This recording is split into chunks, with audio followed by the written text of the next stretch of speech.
So, hey guys! Ayan, for today, naayos na natin kagabi or kahapon yung for baby, yung mga going home outfit. And so, na-recycle ko na lang yung Shein na Ziploc.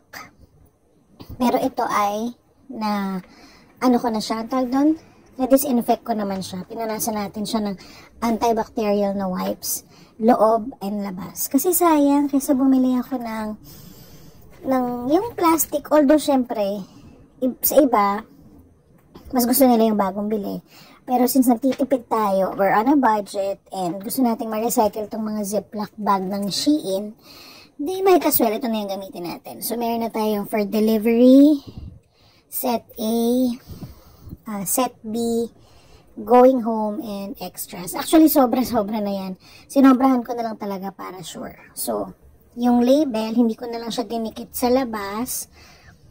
Ang nakakatawa pa, ang laki-laki pala nung nagawa kong label. So, supposedly dito lang siya sa labas, like kanyan, ititape ko. Sabi ni Abby, wag nang itape. Ilagay mo na lang sa loob para din hindi sayang. And for na rin daw. Para hindi madumihan. Hindi naman ako nakapagpa-print ng sticker type. Yung sticker something. So, yun. So, like this one, mayroong going home outfit, may short sleeves or long sleeves, pajama or shorts, may swaddle, may bonnet, may booties, may mittens, may diaper. And then sa extras, doon na lang tayo nagsobra ng, yun, yung limang diaper, burp cloth, any mga booties, ganyan. So, yun. Ang naisip ko din pala dito, since hindi ko naman siya ititape, so hindi siya masisira or something, hindi ko naman double-sided tape sa labas, buo pa rin siya sa loob, bond paper lang to pinaprint ko sa labas, is malalagyan natin siya sa kanyang, yung, what you call this, yung for remembrance, yung, pwede mong itago, yan. So, ayan, sa Canva ko to ginawa, so thanks to Canva, ayan, doon ako naghanap ng parang pattern or AI pattern, mga basta yun.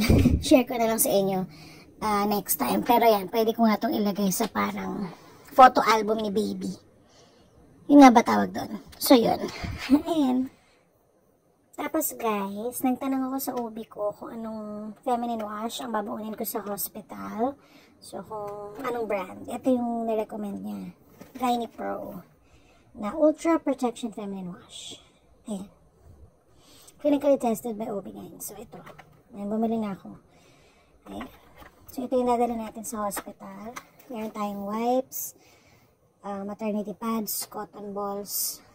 Hindi ko pa sure yung iba, pero ito, sasama din natin ito sa ating mommy bag.